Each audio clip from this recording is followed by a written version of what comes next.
Hello friends, welcome to Avigna classes.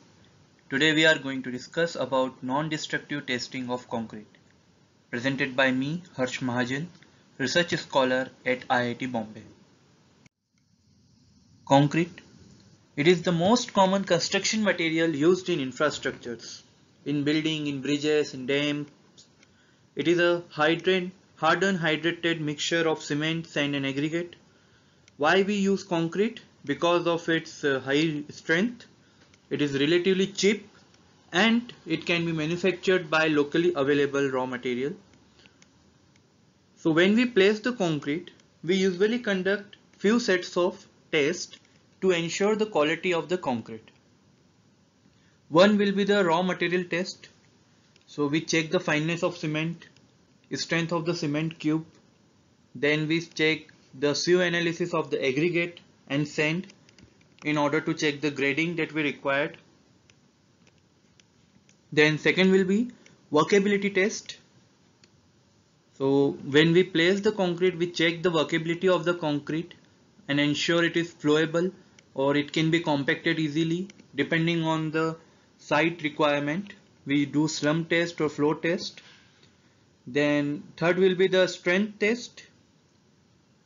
What we do, we usually take out concrete from the batch which is going to be used in the construction, and we manufacture some cube, we cast some cube and we check it after 28 days for its compressive strength. It is for to ensure that the compressive strength is in the range, in the tolerable range that we required for the building. But what we are seeing nowadays, that there are lots of news about the collapse of building or bridges are coming. Why? You see, these are some very few newspaper cuttings. The recently was the Bhiwandi collapse. Then there was a 2018 building collapse in Mumbai again, 2017. Then bridge collapsed in the Bihar. So what is going on? And their age was not that much. You see, they are about 20-year-old, like 20-year, 25-year-old. Why the concrete or why the concrete failures are occurring? So the answer may be, if we think about it, then the first thing that may come into our mind is the design flaw. That the building or the structure is not designed for the load which is going to come. So this is the case of load underestimation. Or secondly, this may be caused due to lack of initial testing such as soil testing, lack of surveying. At that time, whatever the design was there, the design was wrong, not up to that limit. Then second will be the material flow, or which we can say that directly everyone after collapsing, we always say that contractor may have done something wrong. So it may be due to poor workmanship, mixed design provided by the supervisor or the engineer is not up to that mark at the site, and lastly the poor supervision, that the engineer at site doesn't care about anything, and might be possible due to that he is not focusing on the what are the requirements, or maybe it is due to the life. First thing is the lack of maintenance. So in India we usually don't go for good maintenance, and second is the concrete eventually loses strength. So what is the problem with the concrete strength? Okay, we have understand this thing from our bachelor degree, second year RCC or concrete or material testing, that concrete gain the strength after some time. So how it is going to lose the strength? So first of all, theoretically it is not possible that concrete loses its strength. But what happens? It is due to some cracks which is propagated under the fatigue loading. It may be due to the corrosion of rebar, and lastly we design our buildings or our infrastructure to be durable for a limited period of time. So here I want to discuss about a major problem in the RCC building, which is corrosion in rebar. So first stage is initial minor crack. What happens when we load a beam? The concrete is unable to take tension, and that's why it cracked and transfer all the stress to the rebars. Rebar take all the tension. That's why we do not consider the concrete tensile strength in designing. So there are minor cracks, microscopic cracks formed at the bottom of the beam. Now through these minor cracks, atmospheric components such as CO2, H2O, which is moisture, chlorine, sulfate, etc. ingresses. It is going inside the concrete, and this forms the environment for corrosion. So the corrosion activity in rebar is started now. Once the rebar is corroded, this is the last stage. The corroded material, that material which is a byproduct of the corrosion of rebar, is actually larger in volume, and thus it expands and put the pressure on the concrete. This pressure makes the crack grow more, and the effectiveness of the concrete is now getting less. Now the cracks are there. The concrete is unable to take more stresses. Here more cracking will occur, and up from at a particular time spalling of concrete may occur, and after a long time under the sustained loading or fatigue loading due to vehicular movement or due to the vibration or etc, whatever the factor, whatever the loading, it may get suddenly break. So this is the whole phenomena of the corrosion and how it is affecting our building or our structures. This is the major problem in RCC. So what to do now? Is there any solution? So initially we can make a promise that we will focus on the good concrete, we will focus on the good designing, we will consider all the testings of soil and material, we will ensure the proper workmanship, but this but is actually present everywhere, not in India, in everywhere, because we cannot control these things ever. There is a possibility due to economic reason, due to the excellence of the education of the engineer itself, they are not focusing. Contractor may not doing work right. A structure engineer may not considering all the necessary loading conditions which may come. And secondly, proper maintenance is the solution. Now, proper maintenance means you have to conduct maintenance frequently, like in 2 years or 3 years, but that is also not economical. Most of the time what we do after 5 to 6 years, we just painted our structure and that's it, we take it over, but this is not right. Proper maintenance means we have to check about the corrosion level. We have to ensure that whatever the rebars are corroded, we have to replace them, or we have to add some fiber reinforced polymer over it, or we have to make concrete grouting there. This kind of proper maintenance is the solution, but before going for that, one should always do testing. Testing of in situ concrete, which is non-destructive testing. You go there, you test it, you don't take anything from it. So this is known as non-destructive testing. You don't have to fail the structure to measure its strength. And we will, after maintenance, we will ensure the safety of the structure. Not only safety, but the serviceability also important. We have to control the deflection. We have to control the cracking in the building. We have to make sure that buildings are not leaking inside. So it is also required to prevent sudden failure. Now, non-destructive testing of concrete can be used first to check the initial strength of the member. What happens that for compressive strength, the concrete is taken from the batch itself. but most of the time they just make a different mixture and cast the cube there on the site, and we don't know whatever the contractor or engineer had promised us, that strength is gained or not. For that we can conduct a non-destructive testing and we can see the quality and strength of the members. And second, for regular monitoring of building to see the sign of weakness, and after that we will conduct proper maintenance.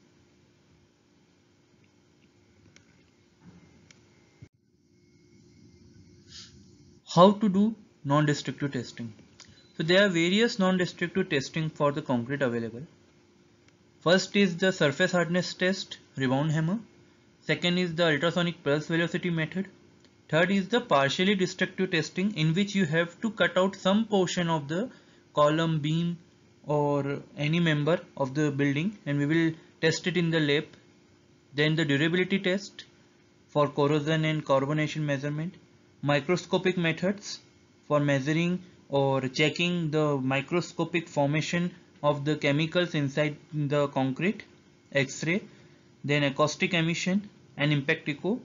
But right now we are focusing ourselves on the most common testings available in the market: rebound hammer, ultrasonic pulse velocity method, Haussel potentiometer method, and carbonation test. Rebound hammer. So quality of concrete can be checked by checking its surface hardness.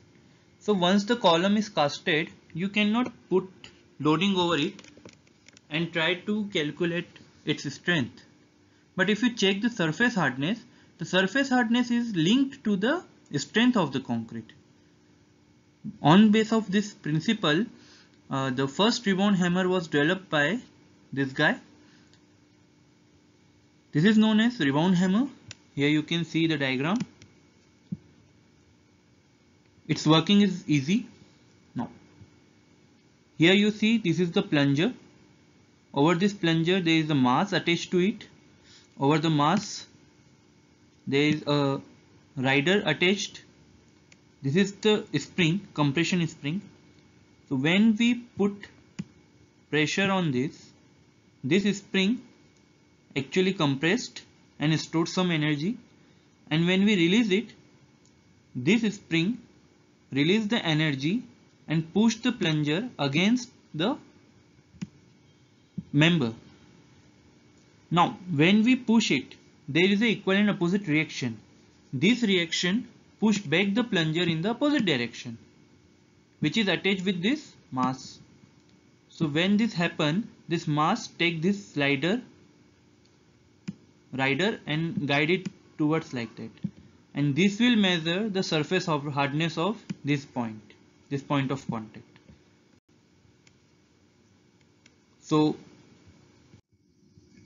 spring control hammer mass slides on the plunger within a tubular housing. This is the housing, this is the plunger again, and this is the hammer mass. Now the plunger retracts against the spring when pressed against the surface, concrete surface, and it automatically releases the hammer, automatically release the plunger with some energy, and this energy rebounds. That's a rebound hammer. Like we are taking the reaction, this mass is rebounded by the surface of the concrete, and thus we are measuring the surface strength. This mass will go up, and here is the glider also. So here there will be some marking, and wherever it stops we will check the marking. We can lock by locking button, and we have to write that reading. That reading is the rebound number. So what is the procedure? First you have to clean the surface. We have to remove the paint and the plaster and expose the actual concrete surface. Then we press the hammer against the concrete surface. It will rebound and rider will lock in the position. We will lock it. Now we will note the reading from that window like a thermometer. Always remember that you have to keep the hammer at a right angle with a very strong force, and very steadily hand, the point of impact should not be greater than like 20 mm away. Like you should not be in the 20 mm region of the edges, because edges have discontinuity are makes your concrete weak at that point. So you will get weak reading and you will say okay, the concrete is poor, but it is possible that that area is actually poor. According to Indian Standard Code, at each point of observation we usually take 6 reading of the rebound. So we got the rebound number like this. So these are the rebound number. You may get like 40, 41, 42. We write it. Now, after finding the rebound number, there is a calibration chart given by the manufacturer. By seeing the calibration chart, you can estimate the approximate strength of the concrete. So here are 3 curves. Let's say A, B and C. A is for the vertically downward. It is in the situation where you are actually testing the floor or slab. And this is like for column, you are pushing against the column. This is might be for beam or bottom of the slab. So these are the 3 position, and related to these 3 position, you get this 3 curve. You have to just see whatever, let's say you get 35, your rebound number is 35, then you have to just follow the curve and you will get your strength is about 31 or 32 Newton per mm square. This calibration chart is given by the manufacturer only. Now, factor affecting the test result. First of all, there is no effect of fineness of cement on the rebound number, but there is a relation. What happened that your calibration chart may be only for OPC, but when you test for super sulfate or high aluminum cement concrete, then the correlation is actually changes. Cement content, so there is no much effect. Then coarse aggregate, so it is obvious that if you have hard gravel, then you will get good compressive strength as compared to soft gravel. So these are actually what happened, that calibration is done only once a time. For that they are using it in the laboratory, they have some condition, they have tested it. But we have to understand that our readings are not accurate because the condition may change.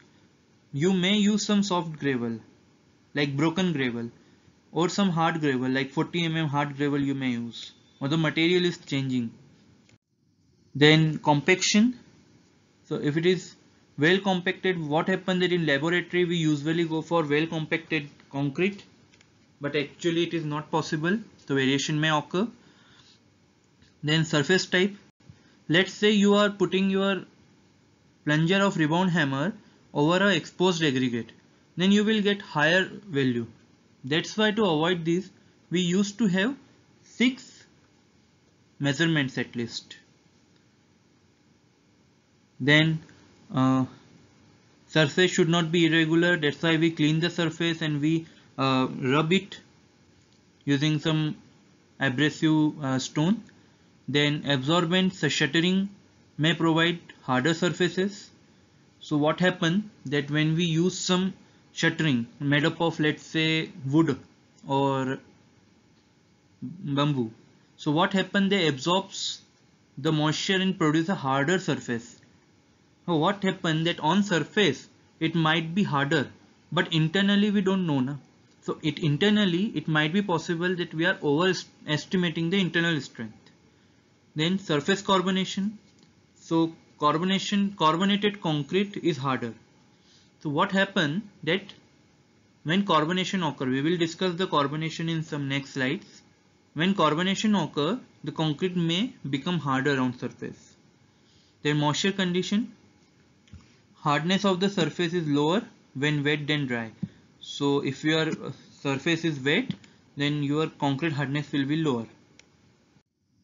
So these were all the factors. There might be more factors which are affecting the rebound number, but it's have large application. First of all, to check the uniform quality. So you have put it, let's say, 6 column. Now you check the 6 column. Let's say they are of M35 grade.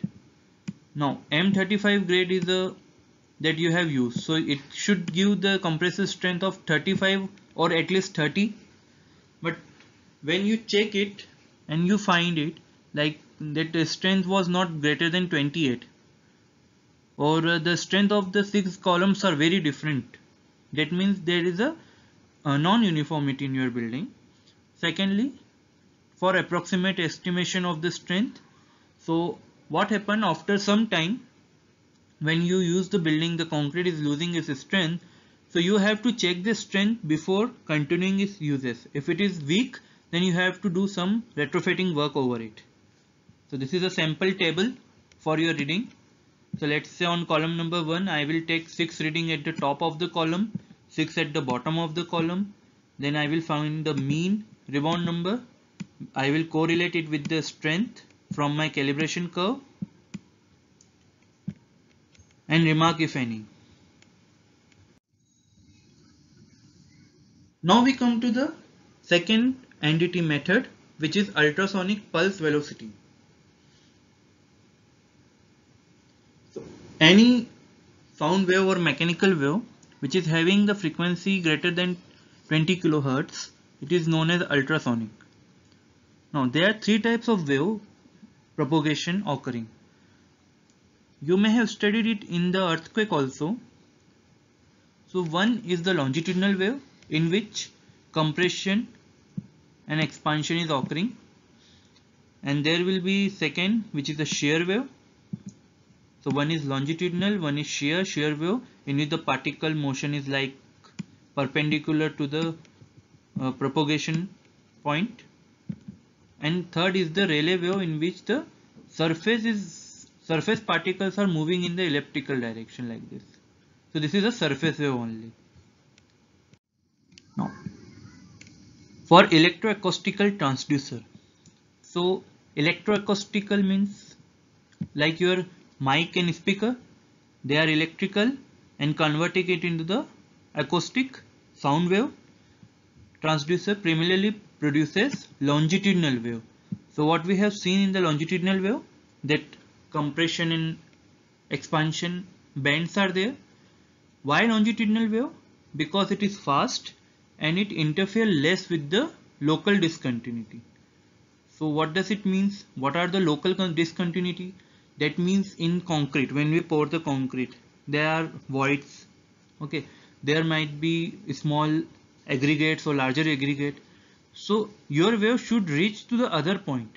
If you are inputting it from one side like this, if you are putting the wave from one side, then it should not interfere very much with the internal points.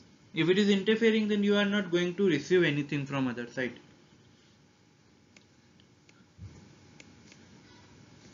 So normally equipments are having this kind of circuit. We can see it is very easy, and this is the your main ultrasonic pulse velocity meter. These are known as transducer. One will be T, this is transmitter, other will be R, that is receiver.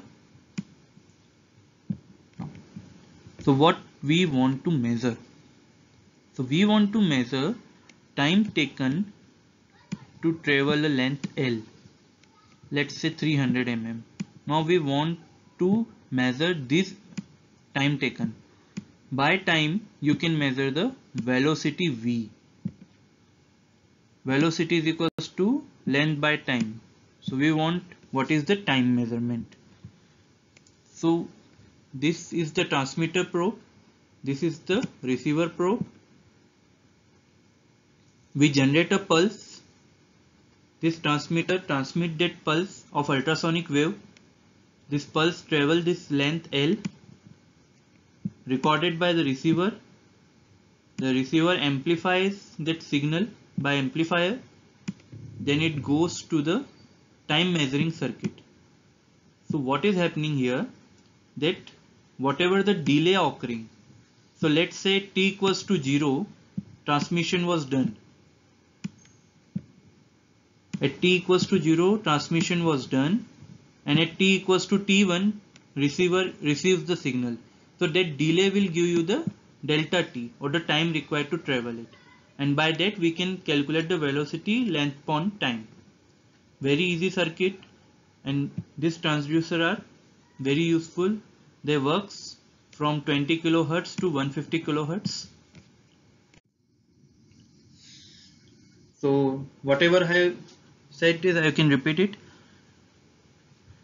Ultrasonic pulse velocity is actually measuring the time difference between outgoing pulse and incoming pulse, the transmitted pulse and receiving pulse. And if we know the distance, then we can calculate the velocity. This underlying principle is actually used for assessing the quality of concrete, because if you have quality is very good, then you will get higher velocity. There will be low voids, there will be no flaw, then your velocity will be higher because homogeneous uniform mixture is formed there. So the particles are in contact with each other, and that's why your wave is traveling faster. But in case of poor quality, where honeycombic is there, or cracks or voids or flaws are there, then you will get the lower velocity. And thus, by comparing the velocities, we can say the quality of the concrete. Now, actual pulse velocity obtained depends on the material and mixed proportion of the concrete. So because of this, we can use it to measure the modulus of elasticity also. So let's see how to operate it. First of all, again remove the cover or the plaster from the member.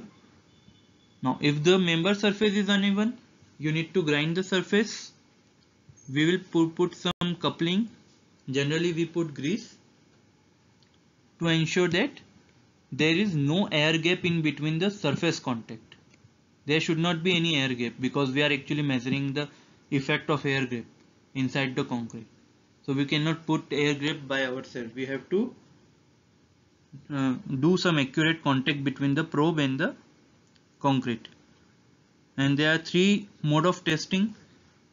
Again, one, this is the direct, this is the most accurate method. In direct testing, on the one surface you put the transmitter T, and at other we calculate R, put R, receiver. This method can be done in the column, beam. Usually cannot be possible in slab, because the cables are not that big one that you can put it on the both side accurately. Third is semi-indirect, in which the path of wave will be like this. This is the path. So here it is the path, and here it is the path. And lastly is the indirect method, which is the least accurate, but for slab this is very important. So this may be the path of this. This is the least accurate. So these modes are there. So direct method is most reliable. Indirect method, amplitude is actually decreased. That's why it is subjected to higher error. But in most of the cases, for example in slab and floor, we have to use the indirect method only. So this is the equipment. Again, this is the transmitter, this is the receiver, this is the calibration block given by the company, so that you can check the accuracy of your actual system.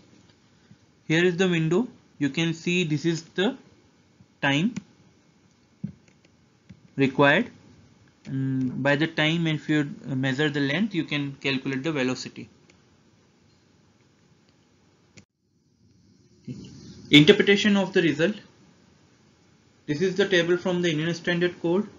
So there are various codes available for the various quality calculation or determination of the quality of the concrete. So where the different grades are using. So one is the excellent. So if your pulse velocity is greater than 4.5 kilometer per second, then it is excellent. 3.5 to 4.5 it is good. 3 to 3.5 medium, and below 3 it is doubtful.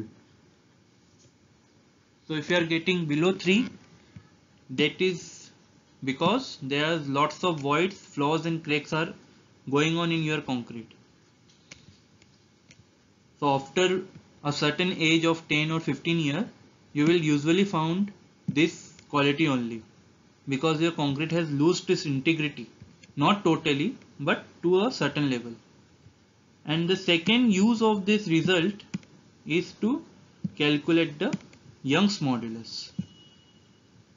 So E is equals to function of mu rho v square. We can calculate the V, and here n is the frequency, resonant frequency. By this you can find the elastic modulus, which is used for deflection calculation.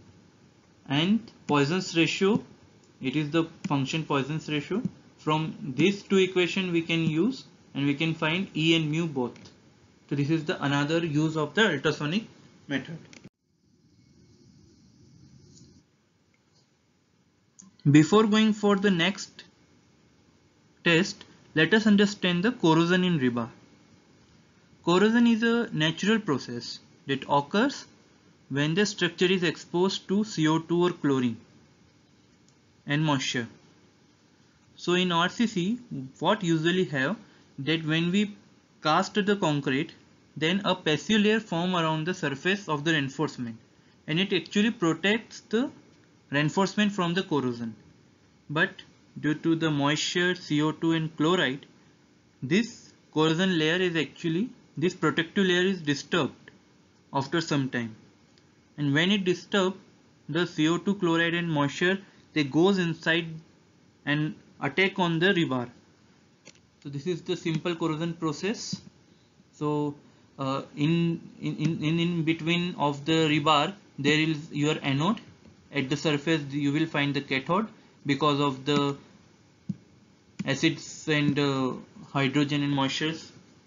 This is the exchange of the electron, and this exchange of electron forms OH negative group, which react with the iron of the rebar and make this corrosion product.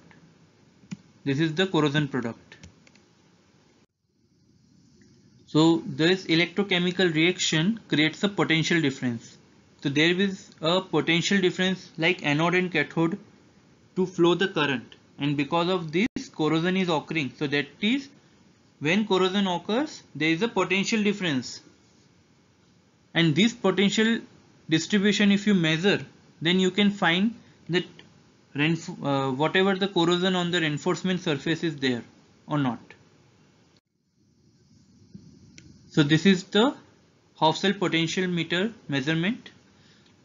So here we actually measure the potential. The potential disturbed due to the corrosion activity, we measure it. How we measure it? So this method involves the measurement of the potential of embedded reinforcement related to the reference Hofstall potential. So this is the one portion of the Hofstall, this is the another portion, and this is the complete circuitry. So our reference point is here, which is a copper rod in the saturated copper sulfate portion. So this circuit is formed. This is the porous plug in which your electron can flow. So this circuit will create some potential difference V, and we can link it with the corrosion activity, because corrosion activity also have their own potential difference, and we are actually measuring it in reference to the this reference bar. So we usually use copper sulfate as our reference Hofstall. Here the concrete function is the electrolyte, and anodic corroding region of the steel reinforcement in the immediate vicinity of the test point may be related to the potential difference measured using the voltmeter. We have seen the diagram. We are actually using our Hofstall as a reference, and we measure the potential difference of the reference and that rebar, and because of this we can relate it with the corrosion. Procedure: we have to locate the rebar first, then we will expose a small portion to connect the pin to the rebar. We will wet the surface so that our electrical conductivity can be ensured, because water inside the concrete will be actually acting as the electrolyte for us. We will put the reference cell on the concrete surface and measure the potential difference. Very easy test. This is the test equipment. This is your machine. This is your 1/2 cell copper sulfate. These are the cables, and you just put it on the concrete surface, attach one pin on the reinforcement bar, we switch on the machine, and we will calculate the potential difference. So interpretation of result. So if your potential, half cell potential is greater than -200, that means no probability. Here also we are not saying yes or no or directly 100%. So there is a 90% chance that corrosion is not occurring if your potential is greater than 200. If it is in between 200 to 350, then the corrosion activity is uncertain. If it is greater than 350, that is a 90% probability that no corrosion, that the corrosion is not occurring. Okay, the corrosion is occurring. This is the last test, carbonation test. Again, let us go back and remember whatever the slide we have seen, that first the moisture in concrete forms the carbonic acid. It goes into the micro cracks of the concrete. This acid is actually reacting with the passive layer and reduce the alkalinity of the concrete there. So when we put indicators such as phenolphthalein, we can see the change in color. So what is happening, that your acid neutralizing the alkalinity of the concrete. So phenolphthalein will turn pink in the alkaline environment only. So by checking, we can say how much depth of concrete is carbonated. So what is the procedure? We will drill a small hole in the concrete cover. We will spray phenolphthalein solution and observe the color change. We will repeat the procedure by increasing a small step. Okay, we will dig up like this much. We will see the color, no change. Then we will dig up again. Then again like that, till the pink color is observed, because phenolphthalein changes its color to pink when there is an alkaline environment. We will measure the depth from the surface to the point the color is changed. So let's say it is a D. This is the testing. You see the color is here pink. So interpretation of the result. If the depth of carbonation is less than concrete cover, then rebar is safe. What it is mean? We know that rebar needed the moisture, the carbon to react and form corrosion. But if your carbonation is not penetrated throughout your cover depth, that means your rebar might be safe. But if this whole region is actually carbonated, it is due to the carbonic acid reacted with your alkalinity, that means the alkaline, that acidic solution is actually reaching to your rebar and thus increasing the possibility of corrosion. So this is the importance of this test. It is to use to decide whether your rebar is actually attacked by environment or not. So in conclusion, we have seen the most common type of NDT test. Now it should be noted that these tests are only for monitoring purpose. The complete monitoring or the complete report will be made by expert advice, and we have to consider the load, climatic condition, function of the structure, whatever the tolerable limits are there, because these tests are more qualitative than the quantitative. It is only giving the grading of the structure, that your possibility of corrosion is this much, your strength may be this much, your quality of concrete may be doubtful, and this is actually required the expert advice and the visual inspection to confirm your structure's ability to take the loads. And one must understand that for sudden failure we have to prevent it by proper maintenance and frequent maintenance. Moreover, if your structure is in earthquake zones like in Gujarat or Delhi or Himalayan region, or in the cyclonic zone such as again Gujarat coast and east coast, then it is not option to monitor these buildings. It is a mandatory to save the life. So it is a wake up call for all of us. We should take care of this, and we should always prepare our building, maintain our building, and check our building for its strength in order to prevent this kind of failures. Thank you for attending, and please subscribe.